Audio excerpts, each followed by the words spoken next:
Hello বন্ধুরা, আপনারা সবাই কেমন আছেন? চলে আসলাম আপনাদের মাঝে নতুন আর একটু ভিডিও নিয়ে। যাই হোক, অনেকদিন পরে আবার ফেরত আসা এই দীর্ঘ বিরতির জন্য আপনাদের কাছে প্রথমে ক্ষমা প্রার্থনা করছি। যাক, আমরা আজকে চলে এসেছি বৃহত্তর ফরিদপুরের কানাইপুরের শিকদার বাড়িতে।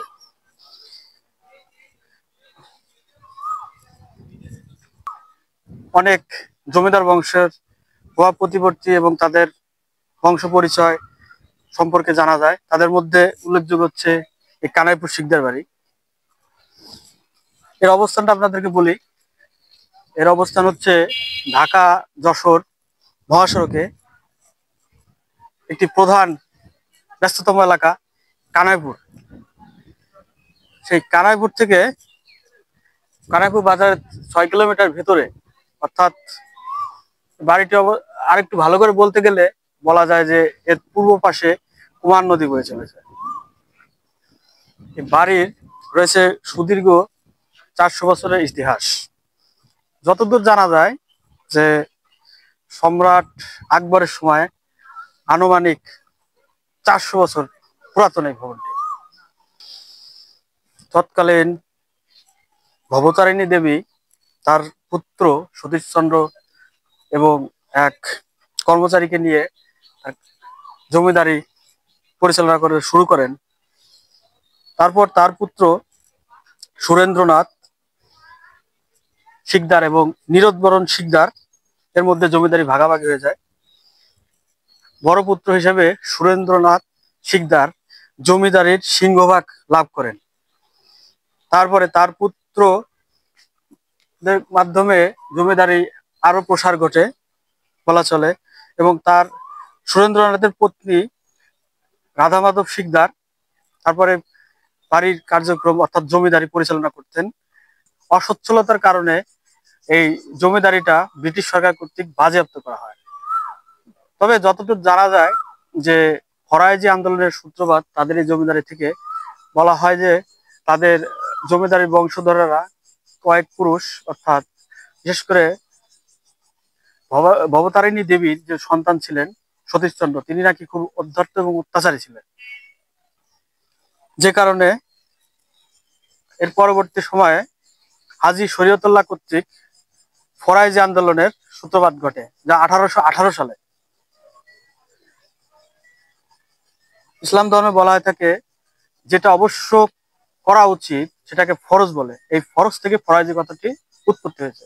হাজী শরীয়তুল্লাহ পরবর্তী তার পুত্র দুদু মিয়ার হাত ধরে এই ফরাইজি আন্দোলনটা আরো বেগবান হয়। এটা হচ্ছে বাড়ির প্রধান ফটক। অর্থাৎ আপনাকে যদি বলা হয় যে আপনি কানাইপুর শিকদার বাড়ি গিয়ে প্রথমে কি দেখবেন, তবে আপনাকে প্রথমেই দেখা পড়বে এই চমৎকার মূল ফটকটি, যার পূর্ব এবং পশ্চিম পারে দুটি প্রবেশ পথ রয়েছে এবং এর পূর্ব পারে কুমার নদ বয়ে চলেছে। এর বাইরের অংশ এবং এর মধ্যবর্তী অংশ দুইটা ভাগে এটা বিভক্ত। আমরা বাড়ির ভিতরের অংশ আপনাদেরকে দেখাবো, কিন্তু তার পূর্বে দেখুন এই মূল ফটকটি তৎকালীন সময়ে ইট, চুনা মাটি এবং লোহা দিয়ে তৈরি করা হয়েছিল। চলে যে সেই সময়কার স্থাপত্য শৈলী এখানে ফুটে উঠেছে এবং এই জমিদারি এই স্থাপনার প্রতিটা পরতে পরতে সেই সময়কার ইতিহাস ফুটে উঠছে, যা খুবই কষ্ট করে টিকে রয়েছে। এমনই হতে পারে ভবিষ্যতে হয়তো বা আর 50, 60 বা 100 বছর পরে এর কিছুই থাকবে না। এটা হচ্ছে বাড়ির পশ্চিম পাশ, যেখানে দুইটা দরজা দেখতে পাচ্ছেন এবং এই দরজা দিয়ে তার ভিতরে যে নাট মন্দির আছে। এই বলা হয়ে থাকে এখন প্রতি বছর প্রায় জ্যৈষ্ঠ জ্যৈষ্ঠ থেকে আষাঢ় মাসের ওই সময়ে এখানে নাম সংকীর্তন হয়ে থাকে। এখানে আপনারা দেখতে পাচ্ছেন সুন্দর একটি নাট মন্দির, যেটা সেই সময় তৈরি করা। নাট মন্দিরের দেখবেন দেয়ালে মাঝখানে যে একটু উঁচু করে গর্ত করা করা জায়গায় জায়গায় রয়েছে। এখানে হয়তোবা সেই সময় মাটির প্রদীপ গুলো রাখা হতো, যা রাত্রেবেলা এই জায়গাটাকে আলোকিত করে তুলতো। এবং একটি সুন্দর মনোমুগ্ধকর পরিবেশের সৃষ্টি হতো।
বর্তমানে আপনারা যে স্কুলটি দেখতে পাচ্ছেন আমার পিছনে, সেটা হচ্ছে শহীদ দীনেশ শিকদার বিদ্যাপীঠ।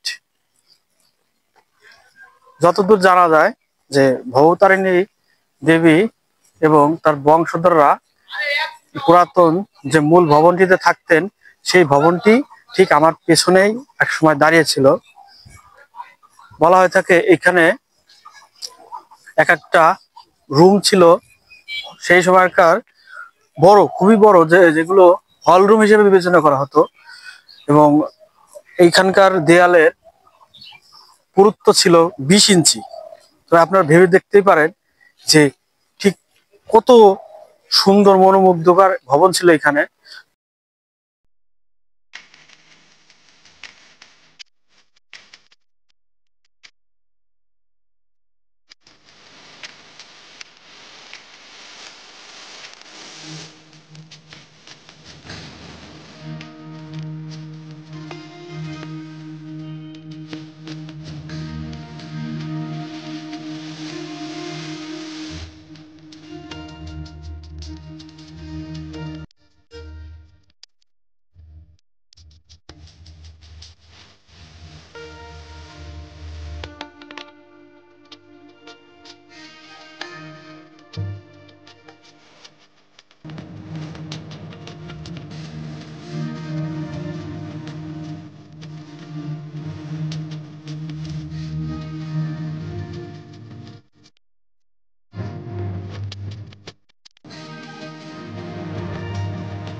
আপনারা এখন ভিডিওতে তো যে মন্দিরটা দেখতে পাচ্ছেন, আমি যে মন্দিরের সামনে দাঁড়িয়ে রয়েছি, এটা হচ্ছে তখনকার সময় তৈরি করা শিব মন্দির। এবং আমার এই মন্দিরের ঠিক বাঁ পাশে রয়েছে রাধাকৃষ্ণ মন্দির।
দেখতে পাচ্ছেন রাধাকৃষ্ণ মন্দিরে সেই সময়কার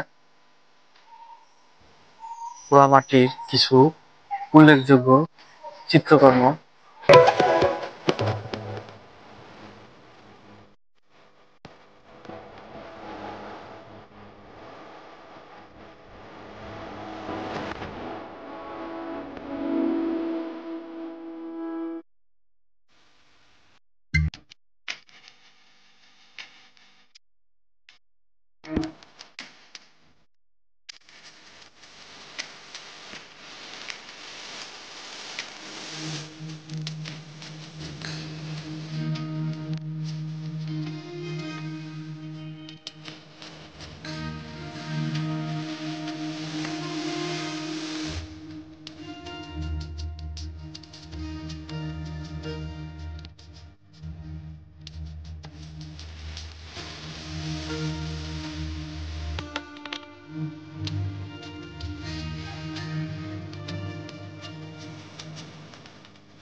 এখন আমি দাঁড়িয়ে রয়েছি শিকদার বাড়ির ভেতরের অংশে, যেটা বিবাহ ভবন নামে পরিচিত। তখনকার সময়ে জমিদারদের বংশধরদের বিবাহ এবং নানা পারিবারিক অনুষ্ঠান যাতে বাইরের লোকজন সেভাবে দেখতে না পারে, বা তাদেরকে আলাদাভাবে রেখে জমিদাররা নিজেদের মধ্যে বিভিন্ন ধরনের অনুষ্ঠান পরিচালনা করতেন। এই বিবাহ ভবনের একটা উল্লেখযোগ্য বৈশিষ্ট্য হচ্ছে এর চারিপাশে ওঠার সিঁড়ি রয়েছে। এই ভবনটি দোতলা এবং এর উপরে খোলা ছাদ রয়েছে। আমরা আপনাদেরকে সেটিও ঘুরে দেখাবো। তবে বাড়ির মূল ফটক বলতে এই ভবনটিকে এখন সেইভাবে আগের মতো কিছুটা রয়েছে বলে মনে করা হয়, কারণ এর বেশিরভাগ অংশই তৎকালীন সময়ে ধ্বংস হয়ে গেছে পাকিস্তানিদের সময়। বন্ধুরা, আপনারা এখন এ বাড়ির তুলসী মঞ্চটি দেখতে পাচ্ছেন, যেখানে প্রতিদিন সন্ধ্যাবেলা সন্ধ্যা প্রদীপ জ্বালানো হতো।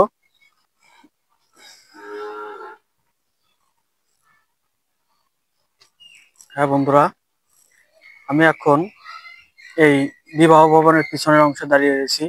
আপনি বা আপনারা একটু মনোযোগ দিয়ে দেখলে বুঝতে পারবেন যে এই ভবনটি কত সুবিশাল। এবং এর আগে আপনাদেরকে বলেছি যে এর উল্লেখযোগ্য একটি বৈশিষ্ট্য হচ্ছে এর চারপাশ দিয়েই ভেতরে প্রবেশ করা যায়, অর্থাৎ এর চারিপাশেই সিঁড়ি করা রয়েছে এবং উপরে খোলা ছাদ করা রয়েছে, যেটা এই ভবনের কে অন্যান্য ভবন থেকে স্বতন্ত্র করে তুলেছে।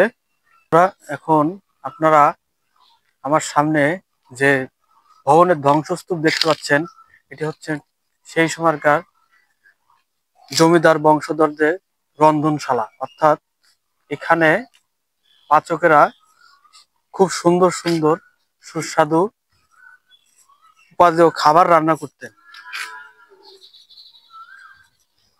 তবে সেই সময়কার বেশিরভাগ অংশই কালের বিবর্তনে প্রায় ধ্বংসস্তূপে পরিণত হয়েছে। একটি কথা না বললে নয়, পাকিস্তানি হানাদার বাহিনীরা মুক্তিযুদ্ধ চলাকালীন সময়ে এ বাড়ির একসঙ্গে ১৯ জনকে হত্যা করে, তার মধ্যে ১৭ জনকে হত্যা করে ঠিক এইখানেই একটা ইদারা ছিল। এটা তো এখন নদী কাটার ফলে বা অন্য কোনো কারণে সময়তে সময়তে মাটির পরে ভরাট হয়ে গেছে, কিন্তু এইখানে সেই ইদারাটা ছিল, যেখানে ১৭ জনকে হত্যা করা হয় নৃশংসভাবে এবং ২ জনকে নিয়ে যায় পাকিস্তানিরা এবং তাদের কোনো খোঁজ আজ পর্যন্ত পাওয়া যায়নি।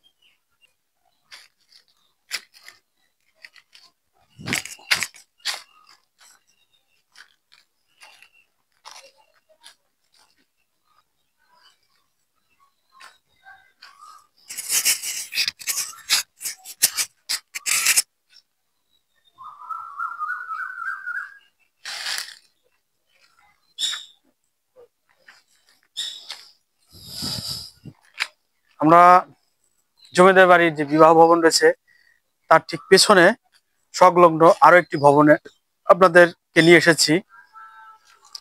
যে ভবনটি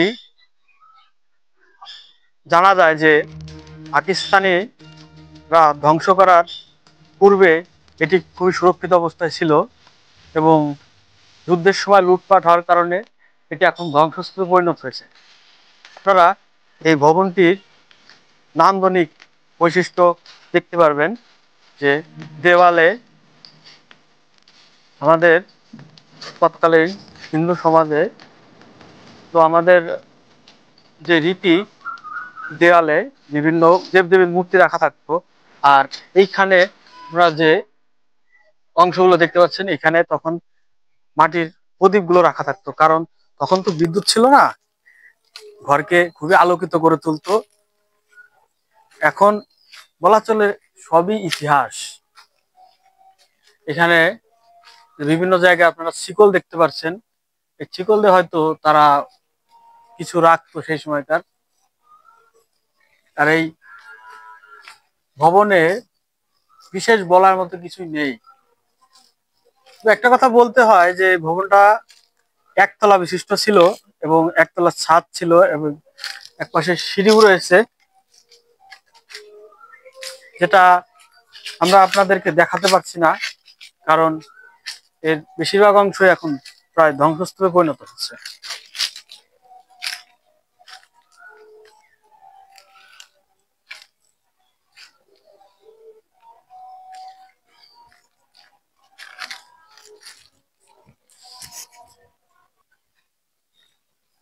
সুপ্রিয় দর্শক বন্ধুরা, আপনাদেরকে ভিডিওর শুরুতে আমি বলেছিলাম যে এই জমিদার বাড়িটির পূর্ব দিকে কুমার নদী বয়ে চলেছে এবং এই কুমার নদী সংলগ্ন আপনারা যে ঘাটটি দেখতে পাচ্ছেন, এই ঘাটের একটি অনন্য বৈশিষ্ট্য রয়েছে। এখানে একটি প্রাচীন বকুল গাছ ছিল এবং এই বকুল গাছটি এত পুরাতন হয়ে গিয়েছিল যে এটিকে যখন বিক্রি করা হয়, তখন যে বা যারা এটিকে কাটতে এসেছিল তারা এটাকে কাটতে পারেনি, কারণ এটা অনেক পুরাতন এবং খুবই মজবুত হয়ে গিয়েছিল, যে কারণে তারা ফেলে রেখে চলে যায়। হাতে এত সুন্দর করে তৈরি করতে পারে না মানুষ, এত সুন্দর রং আর এত সুন্দর চেয়ারা ফাঁস নিয়েছে। নাম ছিল বিনয় বাবু, বিনয় শিকদার। বিনয় শিকদার। আচ্ছা, আপনার ওই যে বাইরে দেখলাম যে পোস্টার রয়েছে যে রণজিৎ শিকদারের 23তম মৃত্যুবার্ষিকী উপলক্ষে নামযোগ্য হচ্ছে, এটা কি ওনার এই যে ঠাকুমা আছে এখানে ওনার স্বামী, তাই তো? না, এটা হলো রণজিৎ শিকদার হলো এই অজিত শিকদারের ভাইস্তা। ও, মানে মেন যে অজিত শিকদার ছিল মানে কানাইপুরি বাজারটা জমি রাখছে, এই কানাইপুরি বাজারটা ওনার ছিল। স্বাধীনের পরে আর কি সরকার নিয়ে গেছে, ওনারা ওইটা স্বাধীন উঠাইছে, ওইটা ওনাগারি ছিল, ওনাগারি বেলা। তা উনি ছিল মেন অজিত শিকদার, তার হলো ভাইস্তা হলো রণজিৎ শিকদার, আর রণজিৎ শিকদার হলো আপনার ওনার ছেলে, ওই অজিত শিকদারের ছেলে। ওই পাশে যে বড় বিল্ডিং আছে না, তার কোনায় ঘেরাও করা, ওইটা ছিল ওনার বিয়ে কোঠা। অর্থাৎ মাঝখানে ওনার বিয়ে সবাই দেখতে পারছে না, সবাই তো ডাকাতি করে একটা সমস্যা ছিল। ওনার বিয়ে হইতো, ওদের নাম বিয়ে কোঠা, ভিতরে ফাঁকা, চারিপাশে বিল্ডিং বসবাস করছে। মানে এখন যে বিল্ডিংটা আছে, আছে ওই বিল্ডিংটা চার কোনায় সিঁড়ি আছে, চার কোনায় যাই খানা মারা আছে, ওইটাই আছে। আর ওনাদের যে মূল বসত বাড়িটা ওইগুলো আগে ভেঙে গেছে। আরও ভাঙছে হলো আপনি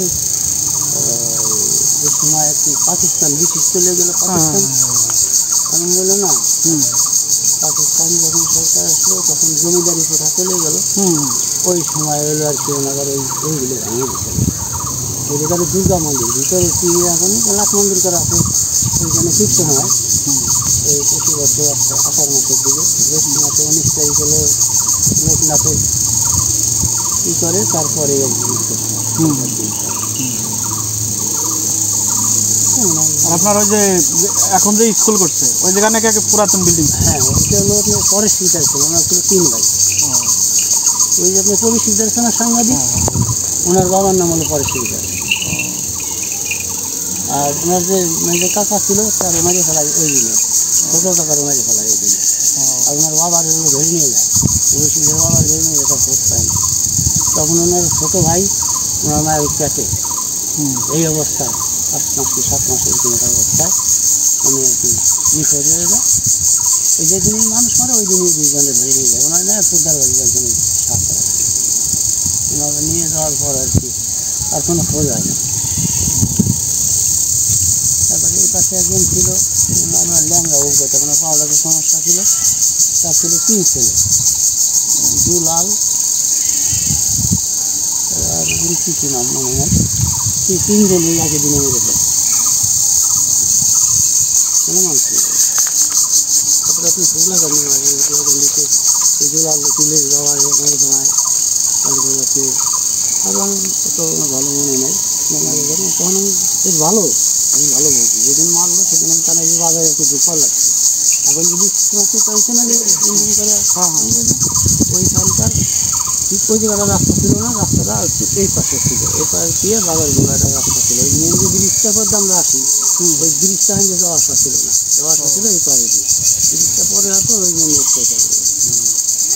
তা আমি ওই জোপে কেবল নামছি, এখানে বড় নিকাটা মান্দার গাছ ছিল, সেই মান্দার গাছে শীতও 1-2 পাশ দিয়ে এগুলি নেমে থাকছে, তার ভিতরে সে সময় জলের শিশু থাকতো, ওই ভিতরে শিশু এসে থাকতো, আইসে ফুস করে দাঁড়িয়ে আর কি বলছি। তা আমরা সেই সময় মাছের সময় তুই শেষ সময় মাছটা বোঝা হয় তখন যাক মোটামুটি জল টল শুকিয়ে নেমে গেছে, 2 মাস আমার জল শুকিয়ে নেমে ওই সময় আর কি আমি যদি যাওয়ার লাগছি, এর ভিতরে একটা ট্রাক আসলো, আসার পর বেশ কিছু লোক হাতে বন্দুক নিয়ে ফেলায় নামবে, আর নামতেছে ফায়ার করতেছে। তা আমরা বুঝতে পারছি যে আমি বিহারি আছি, আমার ছোটো ভাই ছিল সাথে, তো ওরা এই আমার সাথে ছিল, তো আমরা মনে করি খালি গান পরে পরে চলে তখন সাগর ছিল বাসের সঙ্গে। হ্যাঁ, এখন আমরা নদীর ঘাট থেকে একটু উপরের দিকে যেখানে দাঁড়িয়ে আছি, এটা হচ্ছে তৎকালীন সময় জমিদারদের এটা টয়লেট হিসেবে তারা ব্যবহার করতেন, এবং বলা হয়ে থাকে তাদের এক পূর্বপুরুষ যখন পাকিস্তানিরা হানা দেয় বাড়িতে, তখন তিনি ভয়ে এখানে লুকিয়েছিলেন। এবং আমরা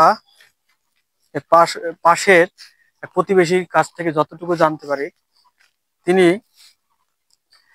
নাকি পাকিস্তানিরা চলে গেছেন কিনা এটা দেখার জন্য এই ভবন থেকে যখনই বের বের হন, তখন পাকিস্তানিরা তাকে নিয়ে পাশে একটি ভবন আছে, সেখানে তাকে জবাই করে। থানার পাশে যে ভাঙা ভবনটি দেখতে পাচ্ছেন, এখানেই তাকে জবাই করা হয় খুব নৃশংসভাবে সেই সময়। সেই ভবন যেখানে তখনকার সময়ে জমিদারদের মনোরঞ্জনের জন্য জলসাগর বসানো, এবং সেই সময়কার খ্যাতনামা সব নর্তকীরা এখানে এসে জমিদারদের মনোরঞ্জন করতেন। কালের বিবর্তনে আজ সবই ইতিহাস হয়ে রয়ে গেছে, তবু যেন এই ধ্বংস স্তূপগুলো থেকে তাদের ইতিহাস শিকড়ে বেরিয়ে আসছে। আপনারা যাদের ঘোরার খুবই শখ রয়েছে, অর্থাৎ যাদের একটু ট্রাভেলিং করতে ভালোবাসেন, তারা অবশ্যই এই জমিদার বাড়িটি দেখে যেতে পারেন। হয়তো 50 বা 100 বছর পরে এই ভবনগুলোর আর কিছুই অবশিষ্ট থাকবে না, ততদিনে এগুলো শুধুমাত্র ধুলোয় পরিণত হবে।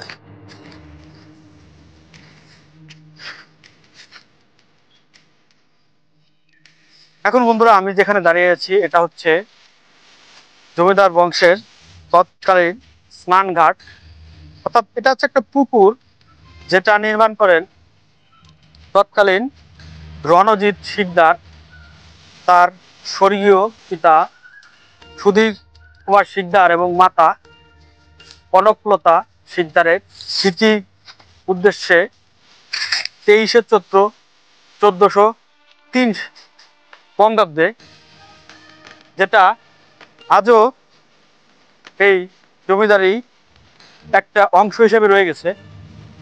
আসুন আমরা আপনাদেরকে আরো কিছু জায়গা ঘুরে দেখাই। এই সিঁড়ি উপরে সুন্দর বসার জায়গা রয়েছে দুই পাশে, যেখানে হয়তোবা তারা বিকেল বেলায় বসে থাকতেন অথবা স্নানের সময় তারা অপেক্ষা করতেন বলে মনে করা হয়। যার কথা বলছিলাম, স্বর্গীয় রণজিৎ শিকদার, যিনি তার পিতামাতার স্মৃতি রক্ষার্থে এই পুকুরটি তৈরি করেছিলেন। এখন তার স্মৃতি রক্ষার্থে এখানে আরেকটি সমাধি করা হয়, যেটা তার সহধর্মিণী নিভারানী শিকদার করেন। এবং এই সমাধি সৌধের উল্লেখযোগ্য বৈশিষ্ট্য হচ্ছে এখানে একটি শিবলিঙ্গ রয়েছে, যেটা বলা চলে প্রতিদিন সন্ধ্যাবেলায় সন্ধ্যান্বিত করা হয়। এবং আপনারা যেহেতু মালা দেখতে পাচ্ছেন এই শিব মঠের চতুর্পাশের, কারণ হচ্ছে অল্প কিছুদিন আগেই তার স্মৃতি রক্ষার্থে যে নামযজ্ঞ করা হয়েছিল, সেটা 23তম বৎসর এবার উদযাপিত হয়েছে, যে কারণে এই নাট মন্দিরটিকে খুব সুন্দর করে সাজানো হয়।